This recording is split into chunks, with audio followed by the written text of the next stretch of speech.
And there we are. we're live. What's up, Luke? Happy Friday, my man. Happy Friday. What's going on new in your world? Same old same, man. We're back to school, kind of, able to get into a bit more of a routine now. Oh, you're back to So that, school. We're not back to school yet. yeah, yeah. We don't go back to school until next week. We go back to school. Next week. I Yeah. always remember growing up, it was like June, July, and August were summer. Like it was like whatever it was, Memorial Day or whatever that weekend is, was always kind of like the kickoff for Yeah. late Labor Day. Yeah. So, a lot of interesting things going on in the mortgage and real estate space. I just got back from that AI summit at Yeah. Housing Wire. Um, two things that I took away from that. Number one is that Housing Wire is very much lender focused. It's that this is the first conference I've ever been for Housing Wire. I Mm-hmm. won't go to this next AI one again. I'll tell you why here in a second. But it's very lender focused, and typically when you go to a real estate conference, that's not how it is. It's usually the other way Right. around. So Yeah. it's good to see that there is a It's publication interesting. that caters to that. Yeah, I just assumed it was a real estate focused. I mean, I guess it's all Well, housing it's and called real estate, Housing but Wire. So yeah, my assumption would be that it would be housing equals real estate. Now, lending is that, but it would be called Lending Wire. I don't know. right. I mean, call it what it is. When I Well, was look when I was looking at the agenda and I read through the agenda, and my colleague who went with me, I'm like, look, I read the entire agenda to see what to expect, and I said, but don't think that that took me a whole lot of time because there was not many descriptions. And she had replied back saying, oh, that means that there's just going to be a whole lot of fluff. And I said, well, here are my objectives. Anytime I do something, I always have objectives, as you know. yeah, And I said, objective number one, if we can come away with one, two, or three good ideas, then win. That's the right, ideal. That's the ideal situation. When I go there, I don't take notes to take notes. I go there and I write down ideas based on what I hear. right. And the second one was, if that doesn't happen, then at least we'll get a good idea of where we sit within our development Yeah, of AI. So I did come out with a few ideas. I got to go back through my notes. I can't tell with you what those are yet, but I do recall writing them down. But I can tell you it did not come from what I was listening to. It came because I actually didn't have a million things going on, and I was in an AI summit thinking specifically about AI, letting my hmm, brain just focus on that. And so I was jotting some things down. yeah, The second thing is I didn't find a whole lot of value in the sessions. The reason why is it would be like you and I have already talked about everything that we talked about that was talked about as a fireside chat. So yeah, I got there and just got to listen to things that we have already talked about, and that are what I've already talked about with other people who I already know, like, and trust. right. So when I go to conferences, I want to make sure that I have an ROI, and that is coming out with actionable items of things that, or being introduced to topics that I'm not aware of. So what I can tell you is that the things that you're doing, first of all, I don't think a corporate entity is ever going to be able to do what it is that you're doing maybe at the brokerage agent level, Yeah, because there's just too much security protocols in right. place. But the next thing is that everybody's still trying to figure it out. Nobody is leading the field on anything. I didn't learn anything new. In fact, I was very surprised that they had to dumb it down and really break down what is GPT, what is a large language model. They Oh were, gosh. there's still a lot of people that don't know what that is. But then when you start taking into account what is the demographic of the real estate professional, of the mortgage professional, Yeah, we're not exactly the most tech savvy industries. They're yeah, entrepreneurs. They're going to find something that they need to work and go forward. Now the other thing is that including myself, the room was filled with just W-2 corporate employees. Yeah. So, looking at it from that angle, you're not going to get a whole lot of, looking at the demographic, I don't think you're going Right. to get a whole lot of that. So that's my takeaway on it. You didn't miss anything driving down from Austin to Dallas. And Yeah. Well, that's good to hear. I mean, I like your objectives and goals philosophy. Anytime I very rarely make the effort to go do that because I'm not, I don't have financial backing from a third party to cover my flights and yeah, hotel and stuff, and they're sending me off, so it's coming out of pocket. A lot of times when I do that, I'll tend to personally a lot of times focus on connecting with the people that are there and the relationships from the event itself, and listening more to what those people are doing in the trenches, like day to day, or like what they're doing, because obviously they're attracted to whatever the topic is. I tend to personally pull away more from those, like, you know going to lunch with some, having dinner with somebody else, or just like the relationships connected there, more often than not, than the actual content from an event itself. So that's my outside of my like objectives and goals type thing. That's kind of some usually my go-to for what I look to. But yeah, I can imagine that the crowd there of W-2 we're sitting in to report back is, um, I mean, ultimately at the end of the day, those are the kind of folks that are going to help make those larger financial decisions, and those, tech, all the sponsored people that are there that are, dropping coins on something. But it was interesting to see the sponsor list. It's, all the, big tech companies that have a good market share on stuff. interestingly, or not interestingly, is the enterprise solution, the corporate, they're playing a different game when it comes to Mm-hmm. this. They're not even playing the same game that you are. They're they No. have they're dealing with things at such a much macro level, and it's more of using AI to evaluate data and to Yeah. connect different things. Like the real estate. Now, one of the things that they did bring up. Now, if you didn't come from real estate or a mortgage background, like my colleague who was with me came from a background of learning and development, did not come from mortgage and anything. They're using a lot of industry terms like a 1003, Mm-hmm. and I actually had to, like, they would say something, then I'd lean over and like, it's a loan application. So, uh, That's awesome.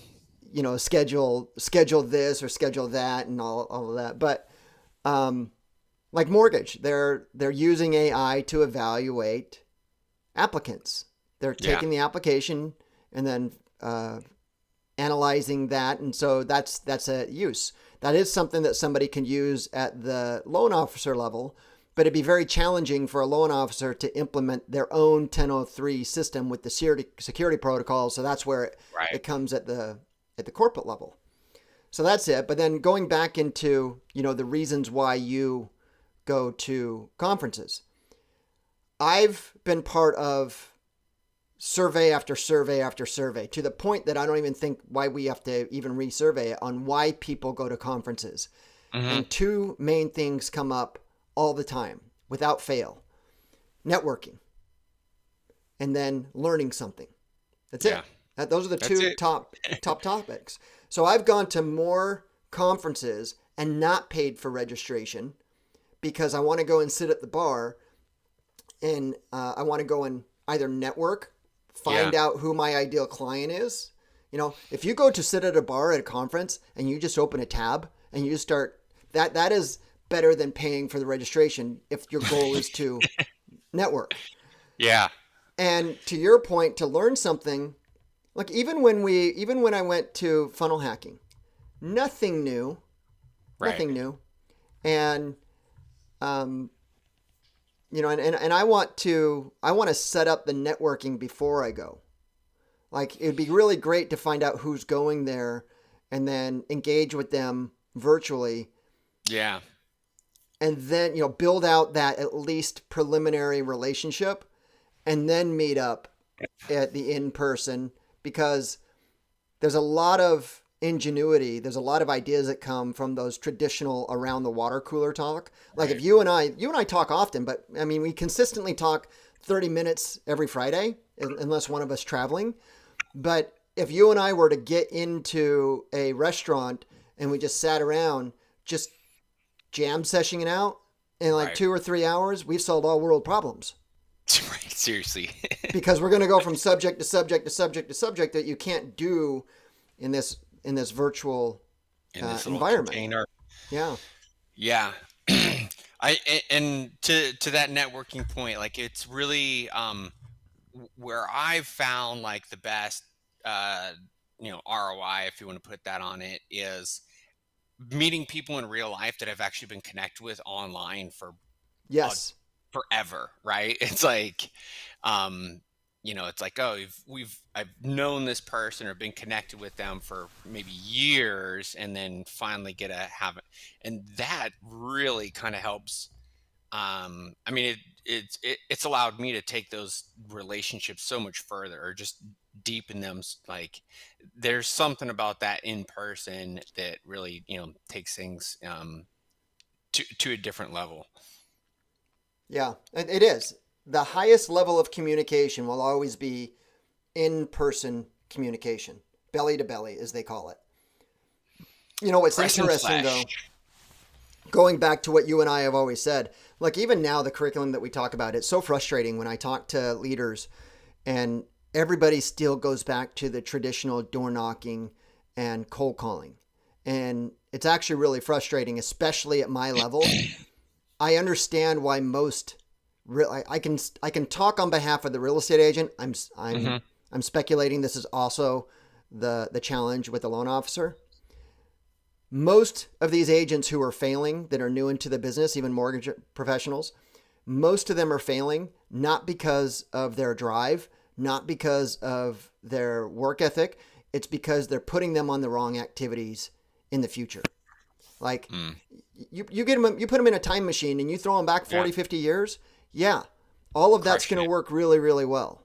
But in Yeah. 2025, I don't know how, if it was such an efficient way of doing things, everybody would be doing it. Think about that because Yeah. look, they were selling vacuums door to door 50 years ago. Everything was being sold door to door. That was like a thing. Um, why don't other industries do it? Why is it that when the only people who come and solicit my house and leave their business card on my patio, why is it that it's only landscapers, roofers, house cleaners, and realtors? Why don't I Right. get the attorney? Why don't I get the doctor? Why don't I get, all these other different things coming to my door if it was so efficient and effective? I mean, that, right? I think we've hammered on this like quite a bit, but it's like for the to be able to, and I think it all really kind of boils down to just like the fact of like keeping things simple for people, and like trying to teach somebody, how to effectively grow in this day and age is a massive undertaking. It's a massive And trying to undertaking. do that on at scale versus like, cold call and door knock, connect, like it's just here you go do that. It's easy. You don't have to explain it. You could give somebody a script and let them loose, and 20% will succeed and the other 80% won't, and that's just, the standard, so, but I mean, it is what it is. It's, we can opine on it, all all day, but I don't think it's ever going to change, I came up with a new analogy because you know how sometimes just things come out of my mouth and I just Yeah. adopt it. So when I was in Montana and I was talking about the modern consumer journey, Yeah. and I was talking to the crowd, and I said that cold calling, the reason you and I have talked about it, um, it's not that it doesn't work, it's that it does work. And Yeah. then of course I get pushback, and I was talking to somebody it was a smaller crowd, so I can actually, people were talking and engaging, and come to find out that this person, I said, what do you like to do in your off time? Because I often ask, I'm like, raise your hand if you really enjoy cold calling and cold prospecting. And there's always one or two, they're like, oh Yeah. yeah, I love it. And I don't believe that for a minute. Like if you're not taking, if your vacation consists of not doing it, then you don't enjoy that to the level of what I'm trying to get from it. But Right. this person said that they enjoy gardening. I'm like, okay, you Yeah. like working in the yard? And they're like, yeah. I'm like, okay, so how about, do you think I could convince you to take a spoon and go dig a hole? And they're like, what? I'm like, yeah. When you need to go do garden, let's say you need to go put in a fence post, or maybe you need to dig out, like work on your plants. How about instead of using a shovel, or how about you use a spoon? And they're like, no. I'm like, well, why wouldn't you do that? Well, I could just use a shovel, or you could use a backhoe. I'm like, exactly. That's Yeah. now you're kind of getting to what I meant. You could dig a hole with a spoon, or you can use something that's going to do it much quicker, much faster, more effective. Yeah. That's my new one. That's my new tagline. Don't dig a It's a hole with good. a spoon. I love that. But the simple fact of relating it back to something that they enjoy doing too is just chef's kiss. I mean, think about it. Yeah. Do you remember back when we were doing the whole legal thing, and I was saying I would take people and they're like, I'm going to do it myself. And I'm like, respectfully, this is like if you were accused of a crime. It's irrelevant whether or not you're innocent or guilty. The fact that you're accused of it means that you need to defend yourself. And if it's a traffic ticket, okay, no big deal. But if it's something more severe, like you could lose your freedom, well, are you really going to focus on this yourself, or are you Yeah. going to, hire the best person that you can afford that gives you that has the most experience in doing that? And they're like, well, I'd do that. I'm like, well, this situation is just like that situation. So it's kind of Right. the same thing. Totally. The analogies are always a great sales tool for sure. Well, and people don't like the activity of prospecting. I think they need to understand that that's an activity. It's not a source, and it's not the activity they enjoy, it's the outcome. Yeah. It's not the sit-ups you like, it's the six pack. And So the yeah, that's the to your point, it's going to be a constant battle. And quite frankly, I'm to the point. I'm not interested in trying to convince people. That's not my ideal client. My ideal client avatar is somebody who already recognizes it right. and just doesn't know how to do it. I'm Yeah. not I'm not going to try and convince somebody who thinks that that Nope. is the gospel, and there are still trainers, and you know that. If It's someone's not willing to consider that there's a better way, keep doing what you're doing. I don't care. yeah, it's a lost cause and a waste of effort to try to convince somebody of something that they've already convinced themselves of Yeah. otherwise. And things are going to get Versus, harder. yeah, for sure. And I'll often leave people with like, I'm cold, I do my cold calls, whatever. I'm like, rather than cold calling those people, why don't you just send them a direct message? Do that same thing that you're doing, but rather than calling them on the phone, just send them a direct message. You can do it in 10 minutes versus, spending 2 hours doing that. Try that for one day and let's see if you get better results. Um, Usually that things like that can help people win people, like, you know, just give this a go for a couple days, and you could do it in addition to what you're currently doing, but trying to trying to convince them, wholeheartedly to do something without them learning it or having some sort of experience themselves. I found it's just a lost cause. Well, and I don't know what I dislike the most. I don't know if I dislike people just calling me, cold calling me, or cold texting me. They're right there with each other. Um, One of the things that I would propose that someone does, and you're the one who introduced me to the technology years ago, was slide dial. So I would actually slide dial and make sure I'm like, hey, this is Brett Matsura. I'm with so and so. The reason I'm calling is this. Sorry, I Yeah. missed you. Please give me a call back, or I'll try and follow up with you next. And then I'll send a text. I'll say, hey, I just left you a voicemail. Wanted to see if you do it. I'm taking all of that first 60 seconds where people are on guard, that they Yeah. want to know who the heck you are and why are you calling me, and I'm automating that. The old 1-2 punch. Yeah, The old and 1-2 punch. it's still insane. It's still insanely effective. You know what's funny is that I always ask people who in this crowd answers their phone 100% of the time. It's the same people that love cold calling. One or two of them throw their hands up. And uh, And you know what? Those people do business. Let's be real. We can knock the cold calling all we want, but they do are business. they do But do business. But it's you know the what? You know what's they interesting put in though the effort. is they don't scale. When you find somebody who started out doing, like you take Yeah. some of these that are really into the Mike Ferry system. They start out cold calling, but you know what they do is when they grow, now they're just supporting their sphere and they're doing a lot of the different things. Now there's no, you and I agree on this too, is if you don't have any money, if you don't have any resources, the only thing that you have is labor.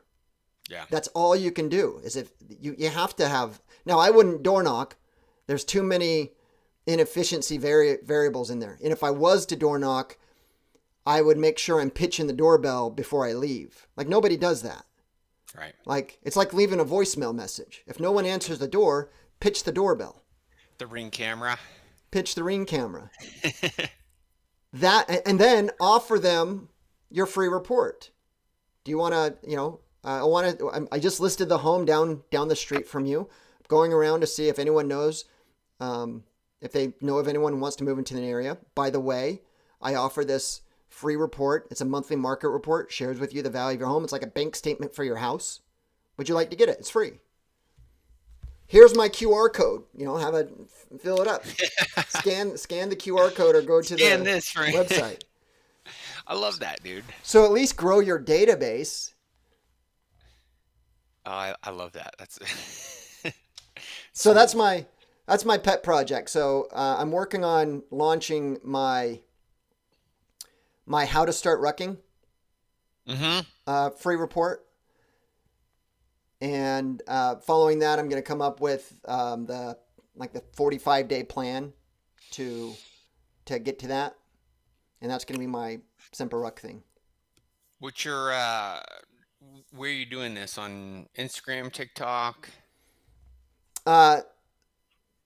So I've gone pretty deep since AI is like really from a corporate level. I'm leading the team that's creating and deploying all of the content. So Mm-hmm. my learning curve is no longer, I've been dabbling in it and just trying to figure out as I go. But now that it's front and center on my full-time gig, that I'm doing a lot. So what I'm doing on the back end using Make and Zapier is I'm automating the whole video content process.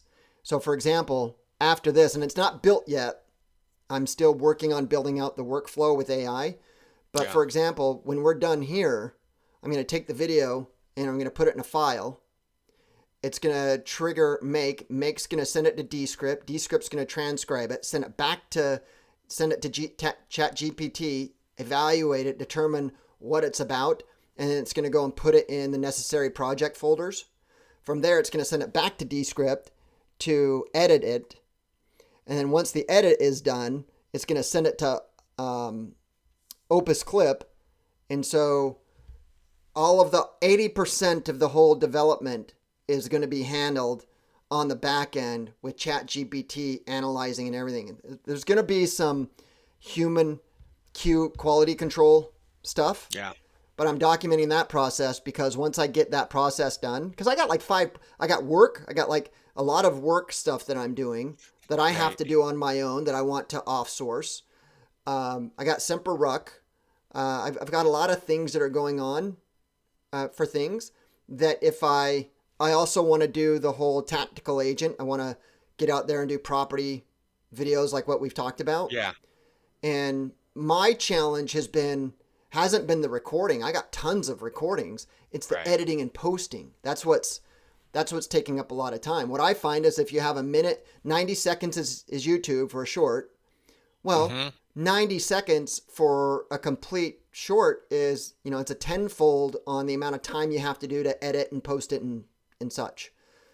So I believe that I'm going to be able to create that whole process and have it running. So the only thing I have to do is record the video, upload it to the file folder, let AI evaluate it on all these programs to edit it and QC it, but then ultimately offload the QC to a virtual assistant. Not to send you down another rabbit hole, but you may Uh-oh. want to check out um 8 and 8. It is 8 or November excuse me, 8. in November 8 November. That's come It up before. is it's the new go-to for connecting all your stuff. In my Didn't opinion. we use a dialer way back when? Yeah, that was, and that's why I always. Is this the same It, company? no, it's the inverse of that, and that's why I always Oh, it was 8 accidentally and 8. Okay. 8 and 8, and I was just like, that was for years. See, that's and how years and long you and years, I 8 go and 8. back, is that we were using the same Right. dialer. It was, and that was a powerhouse, but this one's N8N, but I always accidentally call it. Oh, this 8 is and 8. interesting. Is this a competitor to Make and to Zapier? It is yes and no. It's going to be, I mean, it's super robust, but where it really kind of excels is like being able to plug in. It's got a good visual builder, but being able to plug in and essentially having like an MCP where you can feed things, and have it execute all your outputs that you want, and continue to like essentially, depending on what you want to build with it, like it has the capacity to think on your behalf, which is um I think fairly missed on some of the other platforms. What are you using this for? So using it for a lot of things, but content is one of them that is going to be. So one thing that I will use it very frequently for is like just and this is probably my main use case, where it's just like a voice note in on Telegram, and it's like I could just diatribe whatever I'm currently thinking, and then it will whip out marketing content, emails, and All right. So so in that. true form, I went to my agentic assistant called ChatGPT, Yeah. and I asked how would this work into my workflow, and it says that N8N is an open source automation platform similar to Make or Zapier, but with a few key differences that can make it interesting. Self-hosted or cloud-based, you can run it in the cloud or on your own servers. Open source, and extensible. You can build custom nodes. No strict task limits. That's nice. Instead of charging per operation like Make and Zapier, pricing is based on more execution and hosting resources. That's great. Hybrid approach combines low code drag and drop with the ability to write Java functions. That's cool. That's really cool. And you're using this right now? Yeah. The you Let me can look at it pricing. So one of the cool things here Oh, is you 20 can bucks a month? actually That you replaces Make right there. yeah, you can actually self-host this too, and it just completely almost eliminates the cost for it. Depending on how big, okay, for companies around like Yeah, if less than 100 you're employees. and the self-hosting is actually fairly, I mean, it's not too complex to do. Are you self-hosting? Yeah, I did. I went through the process on that like um I don't know, it was probably 6 months ago. Oh, you've been using this And for a while. yeah, and it's uh it's so nominal to the point where I don't even realize like it's a line item. Well, is it a line item? Oh, because you can do a monthly. Well, then you're doing a lot of you're using a lot of data because it's 800 bucks monthly. So 40,000 workflows. That's dude, you're doing a lot of workflow. Oh, that's right, because you have it to whereas your end user, they don't have to go and set up their own automations. They just plug and play right into your current automations, right? Yeah, so there's and so I probably signed up on this like a couple years ago. So I got in on like um kind of like almost more of a grandfather thing too. Like it was almost Uh, completely free for first like couple years that I had it. Um, I didn't use it a whole lot back then just because I still had everything built out on the other platforms. But as the other platforms have, I mean, just like I moved a bunch of stuff off of Zapier because it was like I went 1 month from having like a $300 bill to the next month having like a $3,000 bill, I and remember when you did that. I was like, really, guys, like Because then that's we both moved to Make. yeah, and I'm like I appreciate you, you guys are good, but that's like just. I mean, obviously, I'm not their ideal clientele, and that's okay. No, they're more Um, enterprise. They're yeah, and they're like, no, we will work with your you know nine-figure companies and focus on keeping things in our lane, and but it's good. Um, so I'm gonna but check this out. yeah, give it a look. It's got a lot of really good functionality. It works well with my brain too, just like the visual layout, like the drag and drop and kind of